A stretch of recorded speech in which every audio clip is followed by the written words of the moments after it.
Hi, this is Will Brown. I'm the Associate Professor here at the Bush School of Government and Public Service at Texas A&M University. And we'll talk just a little bit about the mentor's role in the Emerging Leaders in Public Service program.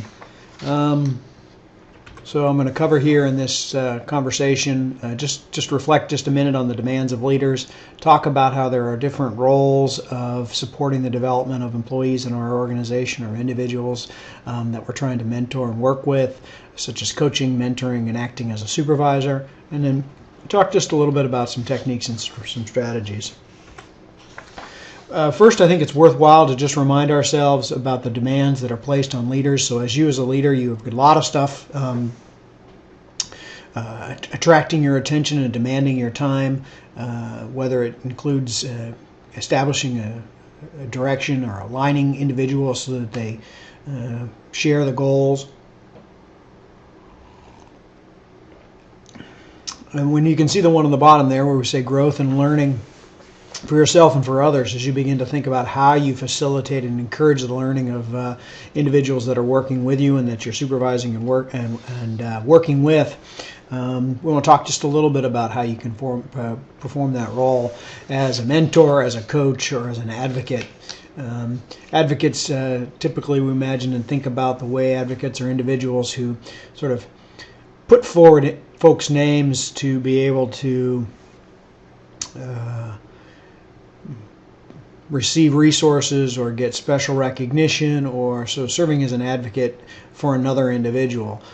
Part of what the conversation is here is to remind mentors and to remind program participants that one individual typically cannot perform all of these kinds of roles. We put a lot of expectations on supervisors, for instance, to be acting as a mentor and as a coach and as an advocate, and it's just not possible typically for supervisors to do that for everybody that they supervise.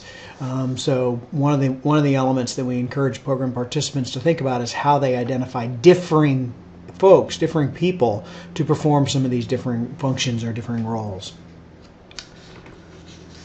As a mentor or as a coach or as a supervisor for these folks, here's a couple of things that we suggest. We encourage you to talk about the individual leadership plan, how they have established goals, help them begin to prioritize some issues.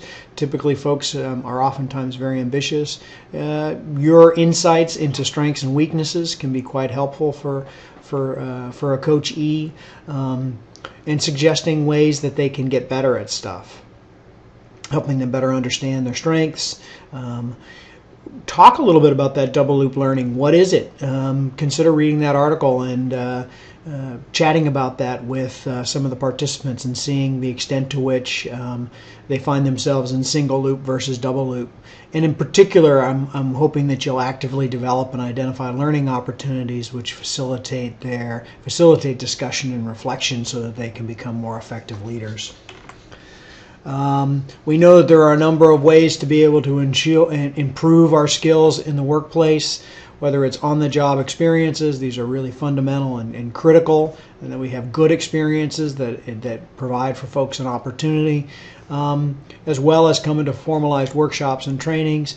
And kind of the focus of this conversation, one, recognizes the role of mentors and supervisors and coaches to potentially facilitate on-the-job experiences, but also to encourage one-on-one interaction that facilitates reflection and discussion.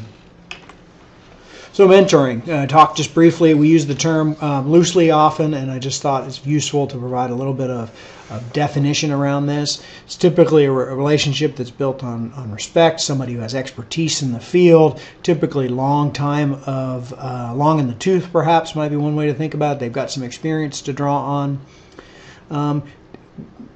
One way to think about or differentiate some of these roles is mentors maybe have an exclusive focus on professional development success.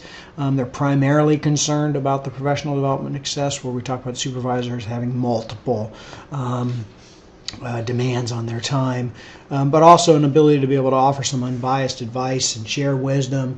And so in many ways, mentors are probably folks that are outside of the organization, or certainly outside of the department that an individual might be working in. The number of benefits, obviously just sort of getting a sense of insight or perspective on what's happening. And as a younger professional is thinking about what am I going to do or how am I going to act, they look to mentors as potentially modeling so that they can try to emulate those behaviors. Coaching is slightly different. In some ways, it's a little bit more of an active engagement in the direct problem-solving nature. We tend to think about these as intimate and personal. Folks are sort of developing up a relationship. A lot of times we think about life coaching perhaps, so it might cover both things that related to the work and to professional experiences. Employee or supervisors, if you're learning coaching skills, we use this phrase quite a bit to think about how we can facilitate people's success. We talked a little bit about helping folks clarify the problems or the issues that they are sort of confronting, as well as strategizing about how to be able to come up with some solutions. So coaching is instrumental in helping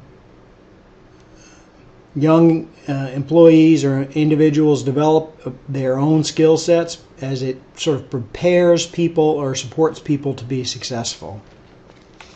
All right, let's just talk a little bit about supervisors and what I mean by that and what I perceive as some of the challenges associated with it. As the boss, we have multiple and conflicting demands. Professional development of our subordinates is just one, as I started off that slide, talking about we have expectations of the department or the division or the organization is going to perform in a particular way. We also have to monitor and control the performance behaviors of the folks that we're supervising, multiple individuals and stakeholders, and that we have high pressure for resource demands. And so trying to be able to be both coach and mentor and supervisor can be quite challenging. Supervisors can get better at mentoring. The degree to which we sort of focus on the learning opportunities that the experience provides, and that we provide those kinds of opportunities as best as possible. And encouraging folks to sort of reflect on mistakes. I mean, again, as we think about where learning takes place in an organization, oftentimes it takes place when people take a chance and are given the opportunity to discuss and reflect about what went well and what didn't go well.